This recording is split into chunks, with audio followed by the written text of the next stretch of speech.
तो अहमद नूरानी साहब, क्या आपको इस बात का इल्म है कि लोग आपको गद्दार कहते हैं? इस तरह के इल्जाम क्यों लगाए जाते हैं, किस लिए लगाए जाते हैं, जवाब ना हो तो फिर यही काम किया जाता है। बाजवा साहब का कसूर क्या है इस सारे एलिमेंट में? देखिए, सहाफी का काम कसूर और फैसले सुनाना नहीं होता। क्रक्स स्टोरी का ये है कुरैशी साहब कि जब 2002 में किसी एक फैमिली मेंबर का कोई भी मुकम्मल मल्कियती कारोबार नहीं था जब ये जनरल मुशर्रफ के साथ अपॉइंट हुए। अहमद नूरानी साहब, धमकियों की तादाद कितनी है? वो अनकाउंटेबल है। वो मैं अब पहले एक दिन मैंने काउंट करके जो कत्ल की धमकियां थी वो 100 से जब जायद हुई तो मैंने एक ट्वीट कर दिया कि कोई भी शख्स पाकिस्तान से आवाज नहीं उठा रहा। जब आपने ये सुना कि आपने सीप बैग का सत्यानाश कर दिया, आपके ऊपर गद्दार का टाइटल लगा, तो पहला जुमला क्या आया जहन में? आपने क्या कर दिया ऐसा? नहीं, जुमला तो कोई नहीं आया, मैं तो हंस रहा था वो सारा देख के। आपके ऊपर इस स्टोरी के बाद सबसे बड़ा इल्ज़ाम ये है कि आप नवाज शरीफ, आसिफ अली जरदारी, बाकी जो लोग हैं उनके हवाले से इन्वेस्टिगेटिव स्टोरी क्यों नहीं लेके आते, चाहे वो एवनफील्ड हाउस हो, चाहे बाकी चीज़ें हों। ये लोग बहुत बड़ा सवाल उठाते हैं। कानूनी असासाजात थे आसिफ अली जरदारी साहब के न्यूयॉर्क में फ्लैट के हवाले से, वो स्टोरी भी मैंने जंग के लिए रिपोर्ट की थी सबसे पहले। अब आप पीटीआई के ऊपर आ जाएं, इमरान खान साहब की ऑफशोर कंपनी मैंने रिपोर्ट की थी, वो पनामा पेपर्स का हिस्सा नहीं थी। जहांगीर तरीन साहब की ऑफशोर कंपनी मैंने सबसे पहले रिपोर्ट की। अगर ये सलीम बाजवा साहब जो हैं, ये प्राइम मिनिस्टर के मामले खुसूसी ना बनते, आर्मी से ये रिटायर्ड ना होते, सी पैक की जिम्मेदारी इनको ना मिलती, तो क्या ये जो अहमद नूरानी है ये इसके ऊपर काम करते? आपका सवाल बड़ा इंटरेस्टिंग है। काम में करता रहूं, सब के खिलाफ किया।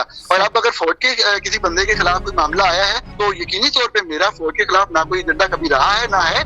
बाजवा साहब कभी टिकट कटाएं, वहां पे आ जाएं और आपको सू कर दें, आप बच जाएंगे। लोगों के सवालों का जवाब देने का भी और अदालत के अंदर भी अगर मेरे से कोई बात पूछी जाएगी तो उसका जवाब देने का भी। और ये अहमद नूरानी अगर पाकिस्तान में होते तो ये स्टोरी करते या कर सकते?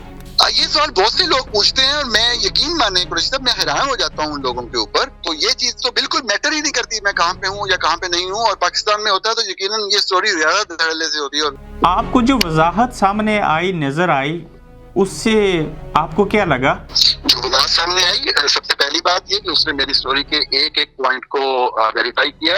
आप ये कहते हैं कि दस्तबरदार नहीं हुई थी उनकी एहलिया, ये झूठ है। उनका वो कारोबार बढ़ता चला गया जिसमें उनकी वाइफ बराबर की मालिक थी। इस बात के ऊपर उन्होंने मोहरे तस्दीक सबत कर दी, ये कह के कि उनकी डिक्लेरेशन जमा करवाने से चंद दिन पहले डिसइन्वेस्ट हुआ। आप किसी एक भी प्रॉपर्टी के पास फिजिकली गए? मेरी टीम के लोगों ने पाकिस्तान के अंदर 6 मुख्तलिफ शहरों में काम किया। फायज ईसा, नवाज शरीफ साहब और ये जो बाजको में से बाजवा साहब की ये किस्सा निकला, ये तीनों चीजें मुश्तरक लगती हैं ना आपको? नहीं, मैं इस पे कमेंट नहीं करूंगा। देखिए, मेरी स्टोरी चंद फैक्ट्स पे मबनी है, वो फैक्ट्स मैंने रिपोर्ट कर दिए। मुस्तकबिल में आपके पास मजीद वक्त है कि इस तरह की और भी स्टोरीज आप लेके आएंगे? लोग इंतजार करें। एग्रेसिवली हम काम कर रहे हैं और हमारे 2 प्रोजेक्ट्स में इस वक्त ऑन ग्राउंड है डेटा कलेक्शन के, और हम उसके साथ बहुत जल्द जो है वो मंजरेआम पे आएंगे। लोगों ने एक मिथ बना लिया कि आप इस वजह से ये ऐसा कुछ कर रहे हैं कि आपको जिन लोगों ने इदारों से निकाला था, से जो आपने सजा काटी थी, उसका बदला ले रहे हैं। बात बड़ी सादा सी है। क्या उस वाकये से पहले जब मेरे पे अटैक किया गया, क्या मेरे पे पहले कोई अटैक नहीं हुआ था? यही वजह थी कि अहमद नूरानी को मीडिया से दूर कर दिया गया। बहरहाल मैं उस पर कमेंट नहीं करूंगा, वो लोग इसके ऊपर रायज़ा नहीं कर सकते। नूरानी साहब, ये बताइए कि ये जो बाजवा से बाजको तक का सफर है, ये बाजको नाम आपने पहली बार कब सुना?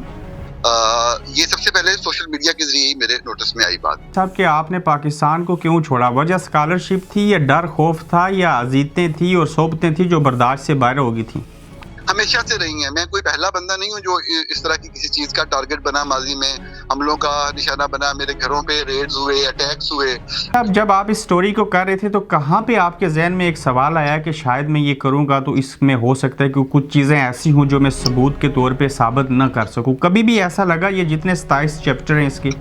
नहीं जी, एक दफा नहीं लगा। ये वाली बात जो आप कह रहे हैं ये सैकड़ों बार लगा, और ये बड़ा इंटरेस्टिंग सवाल है। अगर आप इसके ऊपर इन्वेस्टिगेशन में कितनी भाग दौड़ की, कितना खर्चा आया, कितना पेट्रोल जलाया आपने, कितनी ट्रेनों में बैठ के गए? उसका एक बजट जो है वो हमने बनाया है, जो हमारे अखराजात आए हैं, लेकिन मैं वो शेयर नहीं करना चाहूंगा। पप्पा जॉन्स का फूड कभी खाने का इत्तेफाक हुआ पिज्जा? यही है कि मैं घर में बनी हुई चीज खाने का ज्यादा आदी हूँ, बाहर से खा लेता हूँ लेकिन बहुत कम। 100 के करीब कंपनीज रजिस्टर्ड हैं, उनमें से निसफ से ज्यादा कंपनीज खसारे में हैं, तो ये बिजनेस सक्सेसफुल कैसे है? इन्वेस्टमेंट कब कब किस किस साल हुई है, प्रॉपर्टीज कब कब किस किस साल किस किस डेट को किस किस जगह किस किस एड्रेस पे खरीदी गई हैं। तो क्या इनके बच्चों की या भाइयों की उम्रें उस वक्त ऐसी थी कानूनी तौर पे कि वो बिजनेस कर सकें? जी जी बिल्कुल, जो भाई इनके थे वो अडल्ट थे, वो अर्ली 1990s से। है कि अगर प्राडो गाड़ी की कीमत के ऊपर तहफ़्ज़ात ना होते तो आपकी इन्वेस्टिगेशन शुरू शायद ना हो सकती, और अगर ऐसा ना होता तो शायद इस वक्त ये स्टोरी ना होती। अहमद नूरानी साहब, जब आपने ये खबर शाया की तो उसके बाद जो आपकी वेबसाइट थी वो डगमगा गई, वजह क्या बनी? आपको कुछ महसूस हुआ?